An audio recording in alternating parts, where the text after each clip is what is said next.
Kern Creek. Kern Creek is what we're going to talk about today, and there's 3 or 4 ways to get to Kern Creek, and we're going to try and cover them all. The first one is we're going to go up through Heber City and go up through what they call Center Creek. And Center Creek is right at the east part of Heber, and it goes up over and hooks into looking down on the west fork of the Duchesne River. And the other one is coming up through Daniels Canyon, and right at the top of Daniels Canyon there used to be about some cannons up there and an old Spanish camp on the top of the Daniels summit there, and some believe there used to be some cannons up on the ridge up there on the it would be up on the northeast side there coming up the canyon, be on your left hand side up on that hill. There's a spring right there, and there was a good place for a camp.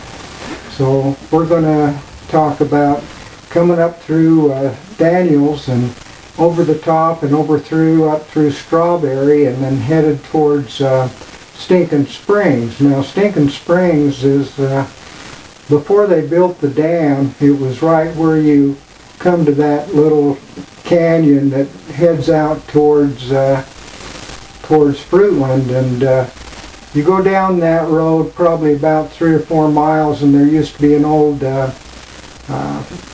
what they used to call the Pony Express place, where they used to haul mail from Provo out to Vernal, and they'd stop right there for a change of horses. And I have a picture of that old Pony Express station, and not many people knew about that, but the only way I knew about it is my grandpa used to tell me, Bill Mangum used to tell me about the old Pony Express station. And you'd go on down through the canyon and past that other spring that used to be there in the bottom there, and you'd come after that spring. There was a place we used to call Kern Creek Lodge.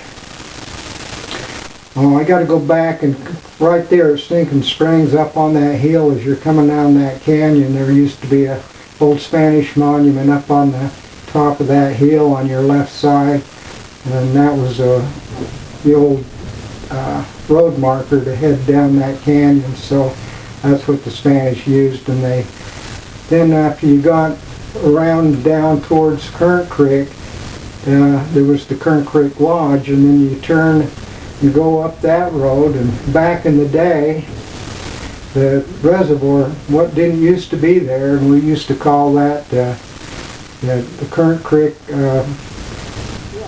river up in there, and there used to be thousands of deer flies up there, and so you had to fish real fast or you got ate up by the deer flies. And old Bill Blazard told me that back in the day, before they built that reservoir, they used to have an old gold mining camp right up on the entrance of where the river went into that reservoir. And we used to there used to be an old gold mining camp right there at the top of the river there, looking right up at the old red ledges there, and there was a mine up on the red ledges up there. So I think there's a total of about 6 mines up there, and one of them they called the Woolsey mine, but it actually was an old Spanish mine, and before that they used to call it the Black Hawk mine. Now the Black Hawk mine, I think around 3 mines in that area of that area was, and so there used a tree up there that says Black Hawk on it, and near that tree there's an old cabin up in there. So that's basically where those 3 mines are. And then one of them is the Red Ledge mine, which was really dangerous to get into that because it had old mine props were quaking aspen trees, and they're very, very brittle.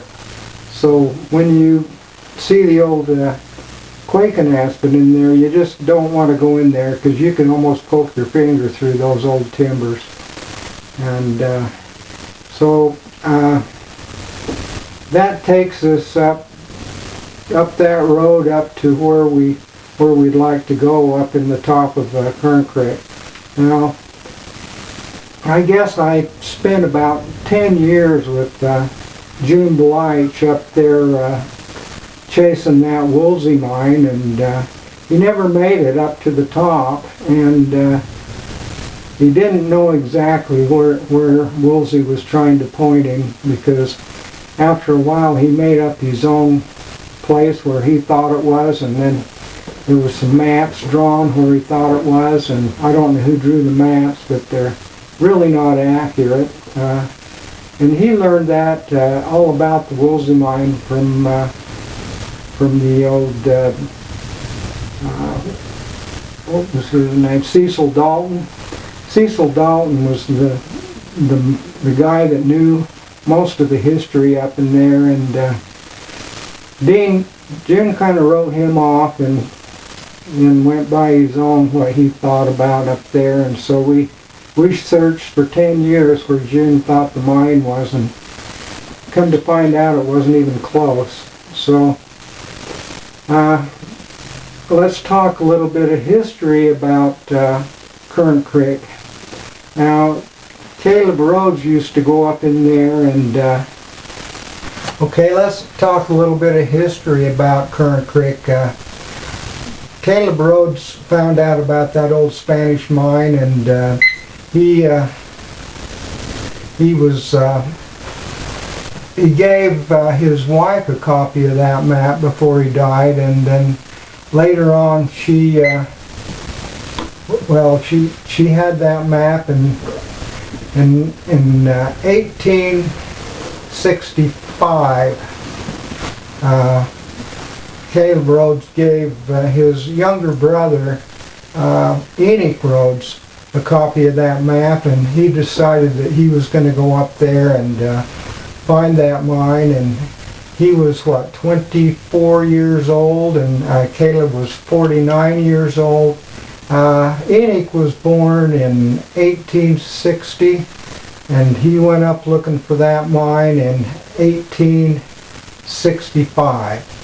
Now, there was a lot of stories about him getting shot in the ribs with an arrow and all that stuff, but all the research I found was he went up there and hunted for the mine and could never find it, and he was over at what they called Indian Springs. I don't know exactly where that was. You'd have to know at the time where that was, but he was there, and he wrote a letter to his older brother. I think was 4 years older than he was, and he wrote a letter saying,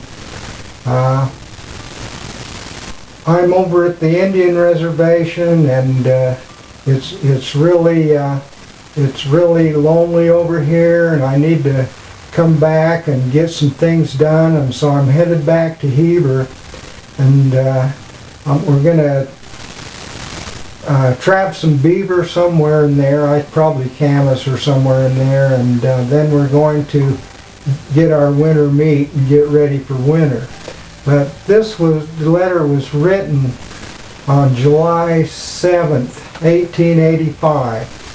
Now, if you know anything about the spring runoff, you'll note that July 7th isn't a very good time to cross the Duchesne River, and especially after Rock Creek runs into the Duchesne River, and so you've got two rivers come together there, and that would be your west fork of the Duchesne and Rock Creek all come together, and it's going to be some really torrent, overflow, muddy, really turbulent river coming down through in July. That's probably when you're going to have one of the main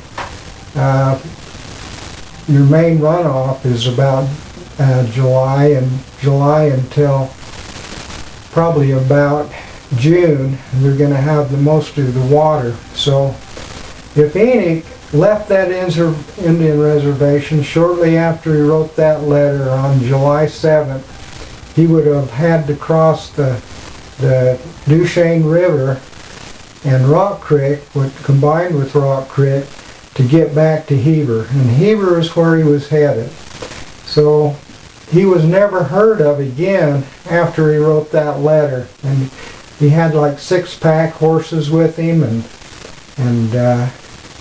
there's no way that I think that he could have made it across that river with horses and at that time of the month of the year with all that extreme runoff coming down through there. So in my opinion, I think he tried to cross that river and he got washed down the river and ended up dying in the river because he was never heard of again, and his body was never found. And the book says that he was over by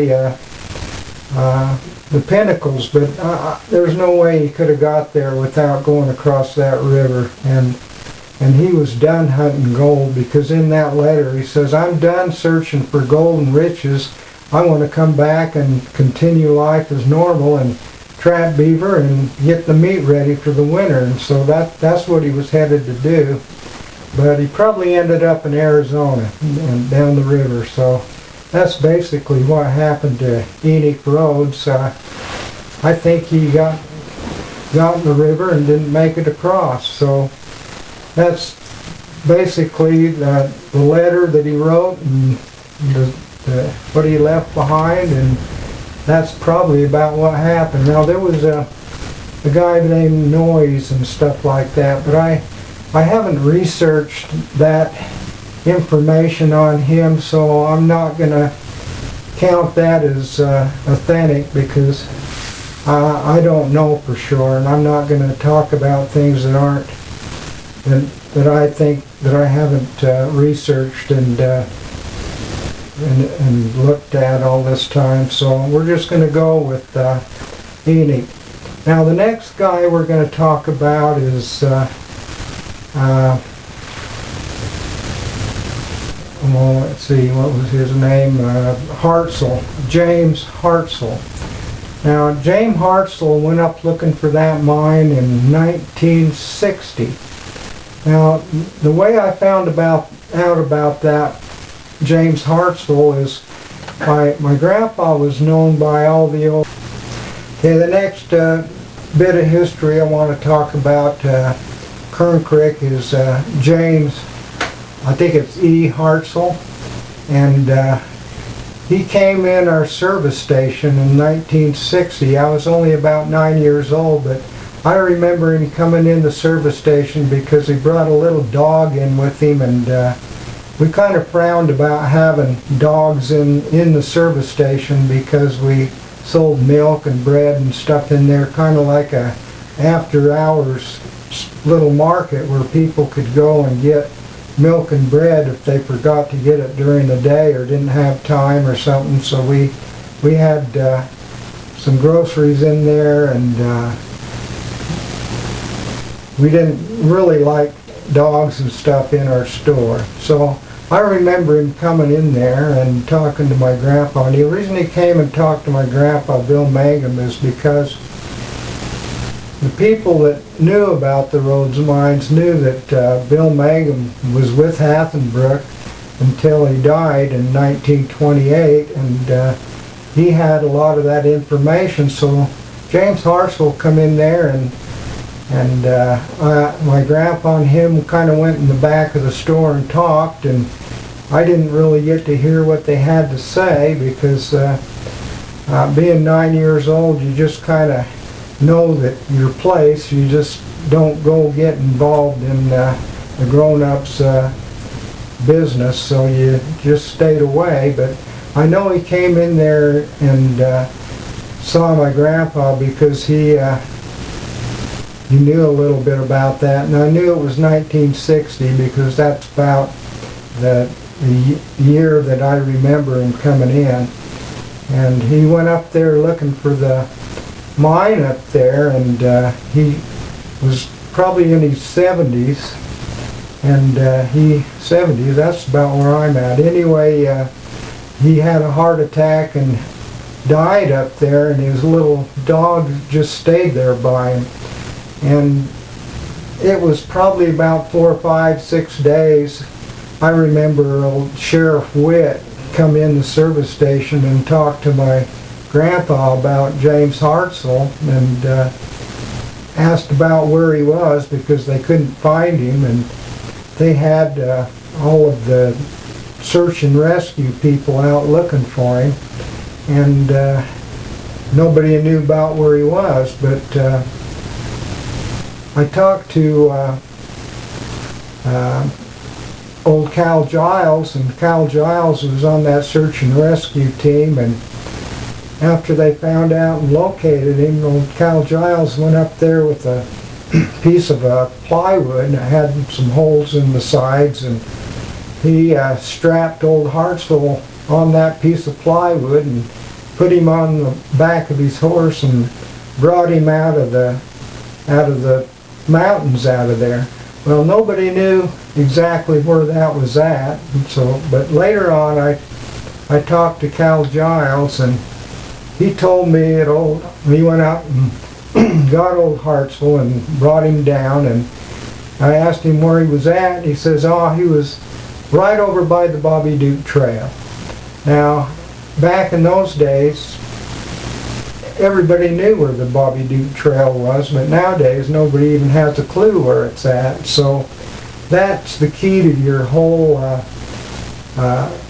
finding the old Spanish mines and stuff, is knowing where the old Bobby Duke Trail was. And after Kyle told me where the Bobby Duke Trail was, that's when I decided that I'd start looking after 10 years with June in a different place. And it wasn't very long till we located that old mine they called the Woolsey mine, but it's actually the Black Hawk mine, and before that it was an old Spanish mine. Now, up in Center Creek, there's a tree that used to be up there with a great big A on it and some Spanish symbols, and that tree gave you the exact location of the Spanish mines because it told you how far to go and what direction and what to look for. So now that tree's gone, and I think I have a picture of it. We'll put it up there, but on this interview. But that would be the key to your finding those Spanish mines, would be the Black Hawk trees, the Bobby Duke Trail, and the old Spanish tree. So with that information, you can locate those mines. I think there's, one down by the Red Ledges and 3 up by the Black Hawk tree, and so what's that, 4? And there's another one that's up on the Indian Reservation. Now the Indian Reservation, they own 1 square mile up in Kern Creek there, and they still own it today. And if you thought about why they still had 1 square mile right in the middle of all of the BLM land, you'd probably be right, that they wanted to keep that location and the mineral rights locked up. So I think there's about a total of 6 mines up there. You got the one down by the Red Ledges, you got 3 of them up by the Black Hawk tree or up from that area, and let's see, that's 3, 4. Then the one on the Indian Reservation area, up in that 1 square mile, which I know you can get gold nuggets out of that one, but that one I think has since been covered up. But it's still a good mine. You could get a lot of gold nuggets out of. And then there's another one that's way up in the very first as you come up through up into Center Creek from the Heber side. And my Uncle Lamar had found an old mine up in there, and I've never gone up looking for it, but I know about exactly where it's at, so one of these days I need to go up and take a look at that mine. And the reason I think that might be a good one is Uncle Lamar told me that when he was a young boy up there herding sheep and stuff, he was coming down the trail and he found a gold nugget in the trail, and he said it was a gold nugget about the size of the palm of his hand. So he said it was a real big gold nugget that he found there, and I'm thinking it came from that lower mine. So that's one that we need to research one of these days, and it still belongs to my Uncle Lamar's, all of his grandchildren and children and everything after he passed away. So that would be what we need to look at that one. But right now I'm going to be concentrating on those other Spanish mines up on top there, and I'm going to follow that Bobby Duke Trail, and not many people know where that is, but we did it. So I guess we're just about done with this interview, so that's Current Creek.